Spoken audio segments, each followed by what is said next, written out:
Hi. What? See, I don't have the script. Welcome to another What did we say? Band Batch music breakdown. I was going to say Skeleton Crew music review, and that would have been wrong. But hello, we are the Band Batch. This is Justin, Christina, James, and I'm Chrysanthi. You can call me Xanthi. And today we're going to be discussing the music and sound in not Skeleton Crew, but ANDOR episodes 7 through 9 of season 2, which is Arc 2. See, wasn't that smooth? It was so smooth. That was great. Yeah, Very well you. done. Thanks. It checked the boxes. Thanks. So many things happened. Yes. And I'm glad this is an episode where we can all be together and talk about it, because it was, a very big arc, obviously. Yes, and I am here to reaffirm my commitment to the wonderful weekly work that we do on this podcast. That's Nice why shirt. I've chosen to support the. And I apologize for my unexcused absence last week, but I am here now, and We're glad. I'm very glad. So many good things happened. Yeah. I was excused. Yeah, that's true. Justin James cleared the wasn't. absence I long cleared my before. absence. It's true. I was counting on you, James. I know. Someone in a comment, I think on the last stream, was it Alfie? Was it you? I'm looking it up now. Let's see. Okay. Yep. You said, every time we see the protesters, their chants seem to become more of a song. So maybe we'll have an unknown artist sing a protest song in the next arc, and that song will then become the Gorman Resistance song. That'd be cool. At the end of the series, it will be sung solemnly over a montage of all the surviving characters going their way, and or to the mission at the start of Rogue One. I should just screenshot this. Krennic to the Death Star, Mon to Yavin 4. Well, she's already there now, and Bail to Alderaan, where he was joined by Perrin and a freshly divorced Lita. And I have to shout you out, because your prediction was pretty good. We did get a song during, right before the massacre in episode 8, sung. I think now we know it's like the Gorman national anthem, but it seemed to be sung That's what it feels like. the spirit of resistance and strength. So yeah, well done with that prediction. So much music happened.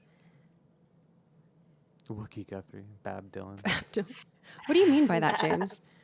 Oh, just you mentioned having an artist be a protest singer in the next episode. Okay, so these are potential names of Star Wars protest folk singers. Okay. And they got. I'm partial to Wookiee Guthrie myself, but Yeah.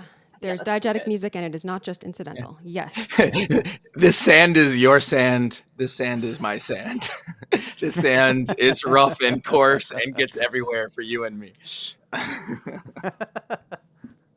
Okay. An old Naboo folk lullaby. Dad jokes abound. Yeah, exactly. So what did you all think? What stood out to you? What are your high level thoughts? Well, I was Christina, thrilled about the opera song, Yeah. the aria. That was extremely exciting That for was me. cool. I constantly am I feel like, I guess opera is underrepresented in soundtracks in a way, because and more than in soundtracks, you never get, I don't know. I guess I'm always watching media that I like and being like, oh, this would be really good as an opera because of how the drama works. And I feel like this arc kind of felt like that a little bit. Operas, like a good opera includes, an aria related to death. And it includes the chorus giving a good folk song of rallying the people. That's like a common part of opera as well. So I was really excited about that. The only other thing I'll note is episode 8 was so intense that while I was barely able to make notes about the music, I I kind of had to decide, like, am I going to be a note taker or am I going to be an experiencer of the drama and feeling of these episodes? So these episodes were so intense that I was constantly kind of choosing between experiencing them honestly or taking a step back to analyze. Yeah, I'm with you on the opera part. I love that we hear so many instances of singing in Gorman in this arc in general. And like at the end of episode 9, we also hear the national anthem, kind of a solo vocal rendition.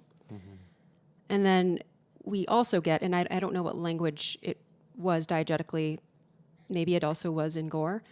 We hear Dedra listening to opera like in the first arc. And I'm just I so think- curious. It's actually the same. Oh, it is the same It's- It is aria. in fact. Okay, It's okay. the same aria, which is in Gore. Okay, which, cool. Which I think it just speaks to the brilliance of some of the writing and musical details of this show.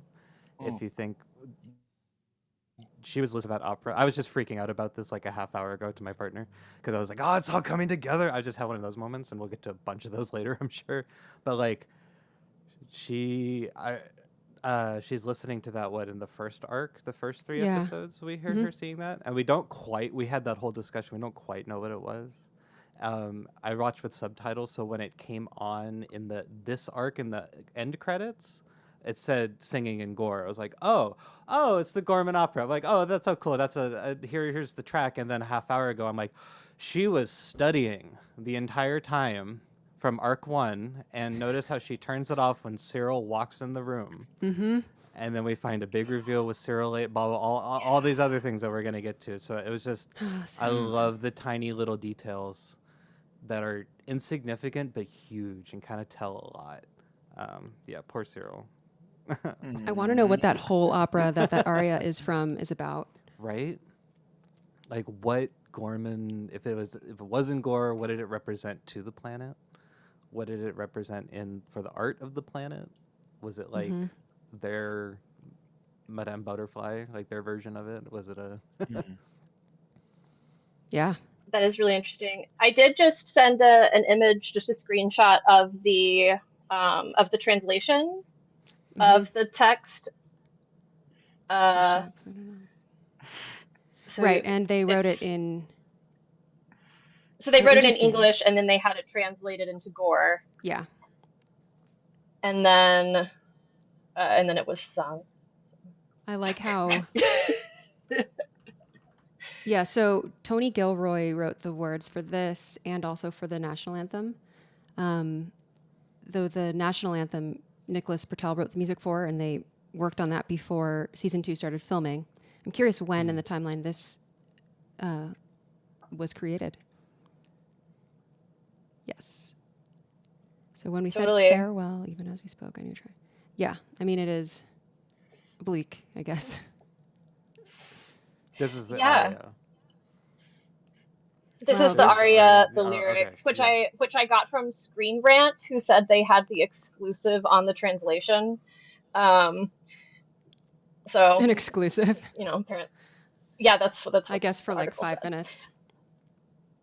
Yeah, it's not exclusive anymore. Look at that. And also stylistically, I think it's worth, like, to me it sounded like a Baroque opera aria most of the time, although it did have some of the kind of Verdian, Puccinian stuff going on. Yeah, and I'm curious, Xanthi, what you think about that, because we just went to see the Baroque Opera Fest at LA Phil, and we saw it. This kind of reminded me of the Rameau opera, a little bit, because they were, yeah. I can't remember what. Well, the Rameau was the second half, or the first half. The first half was Rameau. The first half second was half was the Handel. Rameau. Yeah. Right, and it was. Yeah. We just heard like a couple arias from it. Mm-hmm.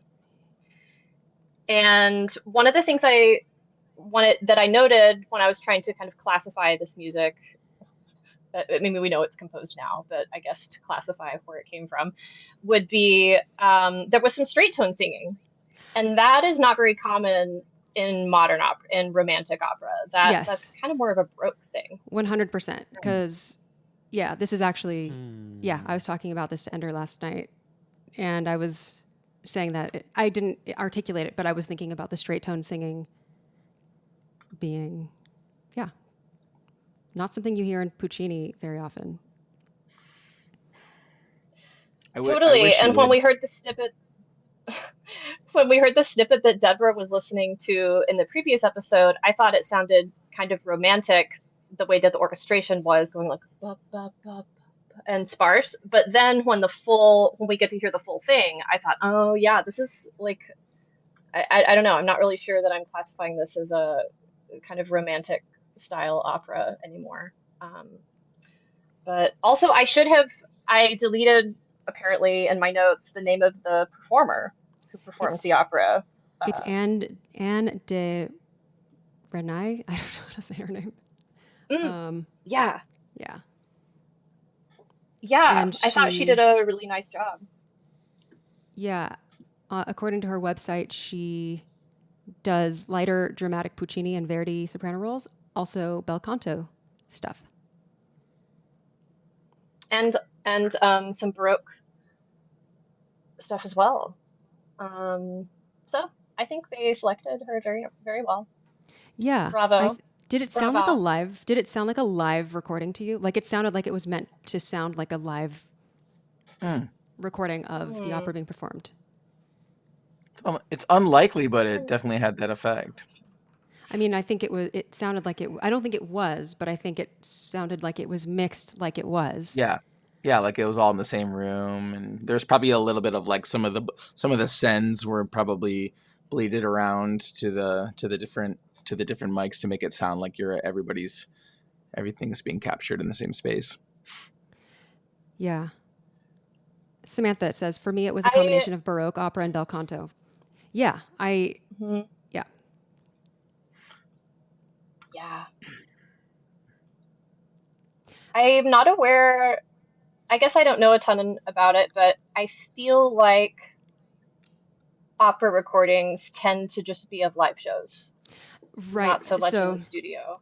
right. Yeah. And that, I don't know what makes it, you're right. And I realized that as I said it, but something about it feels, I don't know, like a historical recording. Because, like live, even a live opera performance will be a composite of different nights. I mean, I don't know if that's always Yeah, true, but exactly. orchestra performances are. Mm. Hmm. Yeah. And I think it's like part of it is it didn't sound very edited. It didn't sound Edited very it. edited. And there were like fluctuations in her voice, like just the natural, like hitting some things more than others.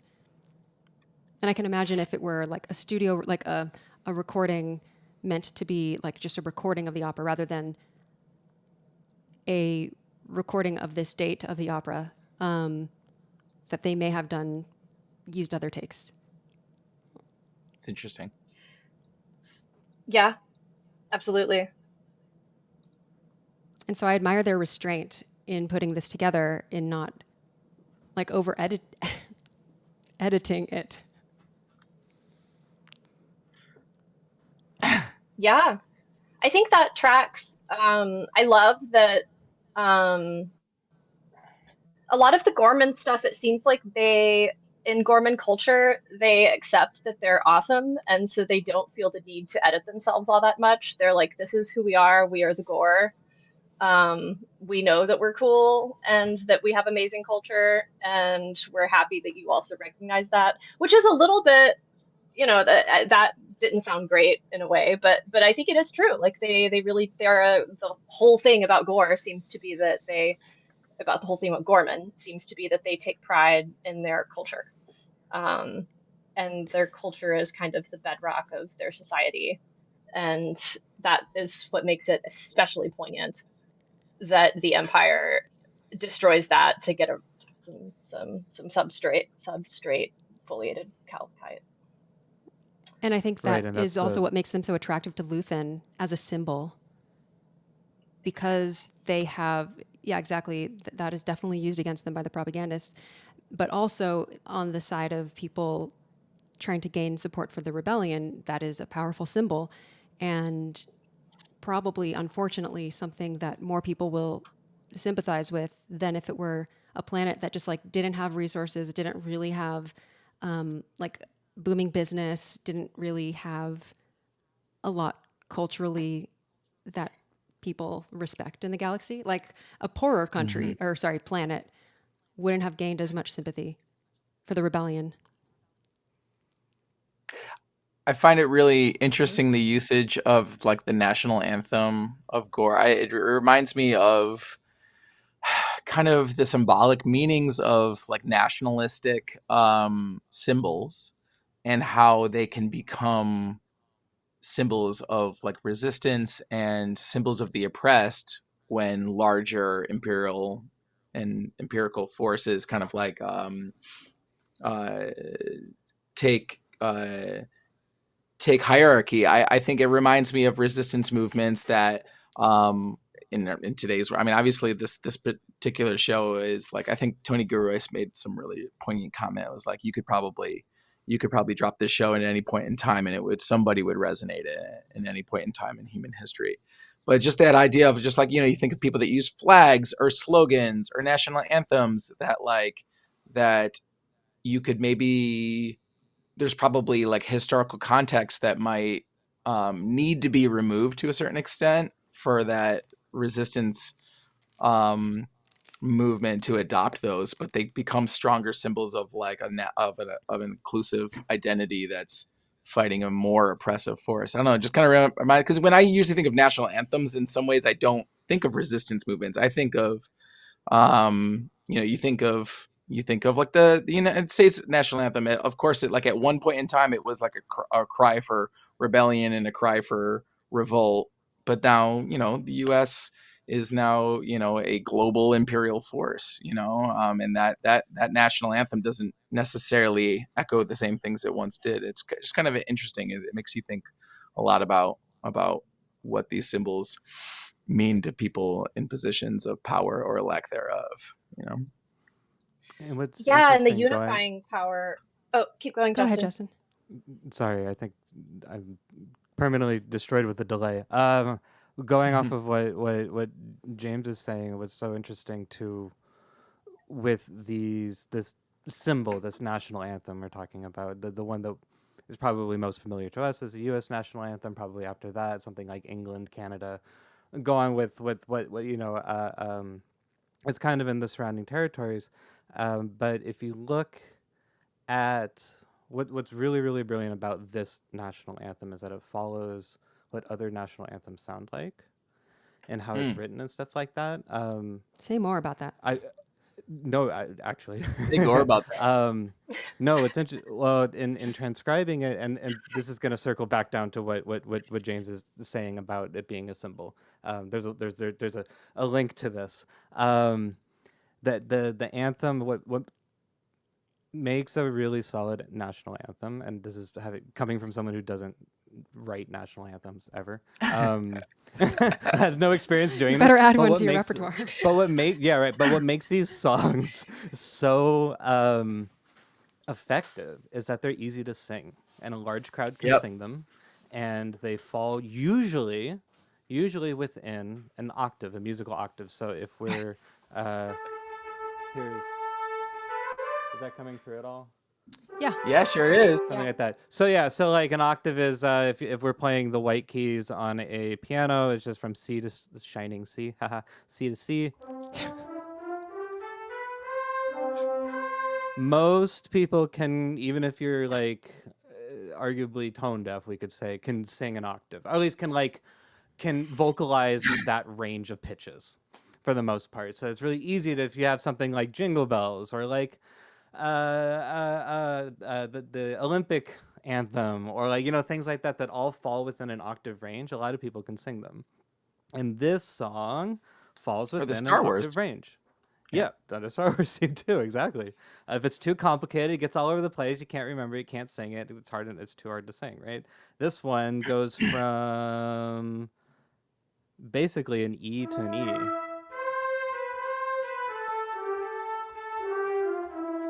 that's the lowest note, and then eventually it goes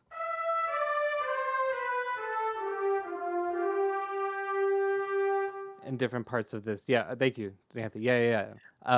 So it all falls within an octave, which is Yeah. cool. This is easy enough for everyone to sing. It's a simple repeated melody. It's not complicated.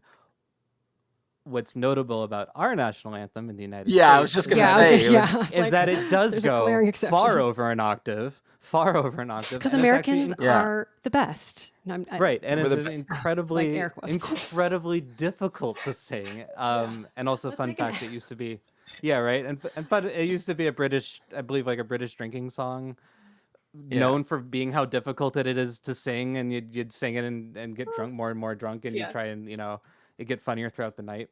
That sounds Kind kind of of thing. Isn't American. that so fitting?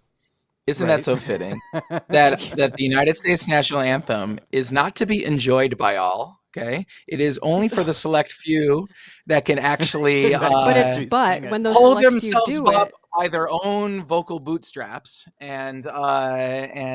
learn how But- to sing, right? And but of course, every it's all. time Of course, someone, our national anthem is like this individualistic, like who can do the best solo on national television, Right, and like right. let's celebrate the accomplishments of this one person. Let's not celebrate the accomplishments of us as a society or collective bargaining or anything like that. No, let's make this rugged individualism for all. Okay. right?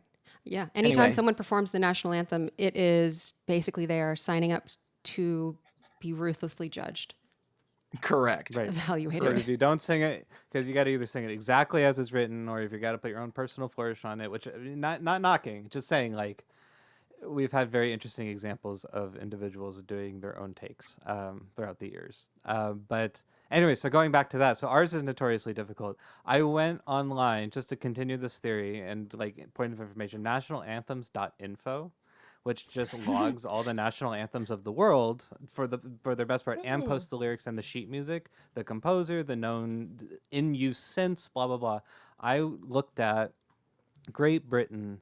Let's see here. This is for Pakistan. This is for Lebanon. This is for Scotland. This is for Tonga. This is for Saudi Arabia. I'm going through all these, and they all, for the most part, I'm sure if we like deep dive dug, we could find like other examples, but they all stay within an octave, which is really, really interesting. Not only that, going back to the imperialism side of things, a lot of these are arranged as 4-part hymns in Western notation music. I have a weird feeling we can find some very connective history in all this somehow, but it's interesting that, like, for example, the Tonga national anthem is being presented to me in 4-part harmony as a Western score, just in with a key, based on whatever each individual nation's music is like. It's very, very interesting. So then the whole idea of every country having a national anthem that could be sung like this and in a very westernized way is telling it itself. So this whole That's very interesting. this I really, really feel like this writing this national anthem was like brilliantly researched instead of like, oh, they just need an anthem, write a tune, kind of a thing, because it really works. It feels lived in, which I think is like always my description for Andor. Like anything having to do with the show, everything feels real and lived in and experienced rather than a set piece in a way. Yeah, I thought that was super cool.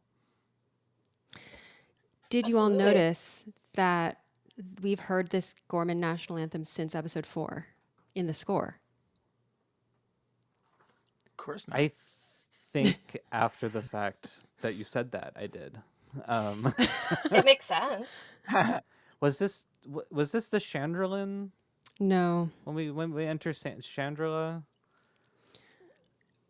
No, so Christina and I That talked also had about it last week without knowing that it was this. and I was like calling it other things, or I was like, I don't know what it is, but it feels like it's something. And I probably the reason I picked up on it quickly was because it sounds like it can't be from Revenge of the Sith. The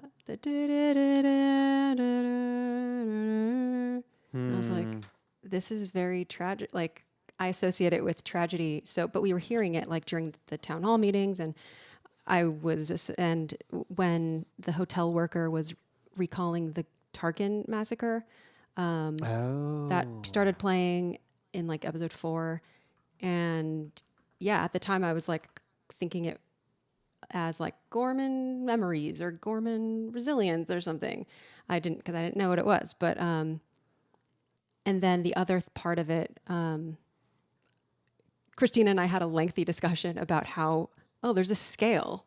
And I was like, it's like a Phrygian scale. Like, and we were talking about how there are so many like little scales in different that are used in Andor, and they're like part of other things, like Mon Mothma's / espionage theme, and how, yeah. But now we know that the scale is part of the like part B of it. Right. I That's cool. think that connects to what Justin was just saying about the singability of anthems, in that we were kind of trying to determine what was going on with this music. And we're saying, well, in a way, it's just a scale, but that's kind of what's nice about it. If you're just a speaking person, you can kind of speak in a scale if you're talking with your voice. It's just kind of, it's not like ba ba ba ba ba ba ba, that's not friendly and easy to do. You can kind of Right. It's kind just of make it stepwise sound motion. like it's, yeah, stepwise motion is That's the word, easiest. stepwise. Yeah. We're people, we take steps. Um The yeah. English national anthem is the same. We know it as I think what "My Country 'Tis of Thee." Da da da da da da da da. Right. You could just follow the steps. Da da da da da da da da da da da. Da, da, da, da, da, da, da, da, da, da. Yeah, it's like a couple little Now that end part was Yeah. the hardest jumps, part. but yeah. Yeah, just like try to I like the idea of like and the rockets red clear, like it's like try to sing that and sound good. Right. Like, it's not Yeah. easy. And then yeah. But yeah, also I on the topic of the anthem, and kind of connecting back to, and definitely connecting back to opera, I'm going to do some kind of historical context about this. I just texted like a long description of it in case you don't want to like listen to me read this and you'd rather just read it. What's the source? But there's this song Va Pensiero, or Va Pensiero. I always say that pensiero, Va Pensiero, which is the chorus of the Hebrew slaves from Verdi's opera Nabucco. And LA Opera did Nabucco a couple years ago, and like when at the end of the opera, all the people got up and sang this song like crying.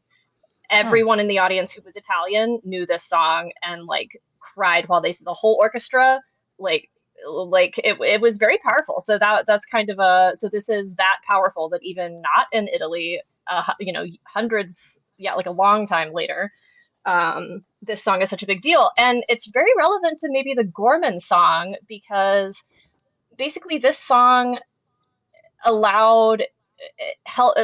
So maybe I'll talk more about what I noticed in the episode. So the Gormans are all in the square. They're all chanting. They're not unified. It's getting chaotic. It's getting dangerous. It's getting scary.